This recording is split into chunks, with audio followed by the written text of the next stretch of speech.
Fictional বই পড়ি and সামাজিক উপন্যাস টাইপের। বাট আজকাল অনেকগুলো বই আছে, যেমন এখানে আমি অমৃত ভালোবাসি তোকে কথা বলতে চাই। আই ফিল লাইক এটা হচ্ছে উপন্যাসের কোনো যোগ্যতা রাখে না। এটা মেইনলি কোনো প্লট নাই, কোনো কাহিনী নাই, কোনো সংলাপ নাই, অ্যান্ড এটা এক প্রকার ট্র্যাশ। অ্যান্ড এখানে আরও অনেকগুলো বই আছে লেখা, যেগুলো আই ফিল লাইক বই আসার যোগ্যতা রাখে না। বাট বর্তমানে এমন বই কেন আসে আমি বুঝতে পারছি না, মানে এগুলো ব্যয় কেন হচ্ছে। প্রকাশনীগুলো আসলে স্বার্থের লোভে এমন এমন বই, আপনি শুধু জাস্ট একবার পড়ে দেখবেন বইগুলা, অ্যান্ড এগুলোতে এত ইনঅ্যাপ্রোপ্রিয়েট, মানে এক প্রকার মানে বাজে একটা জিনিস।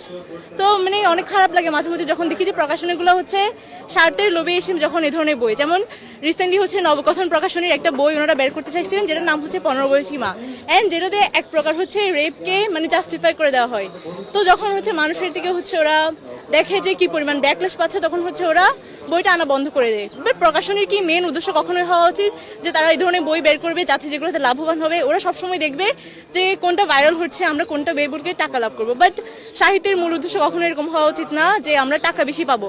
কোথায় এটা হচ্ছে মনোরঞ্জনের সৃষ্টি করা, যেটা সমাজে পরিবর্তন আনবে।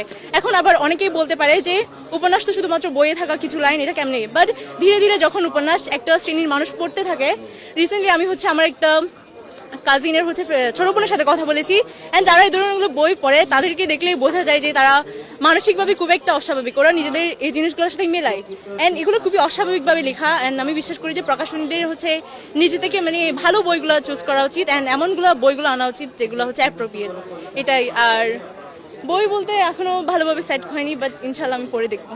আমাদের প্রকাশনী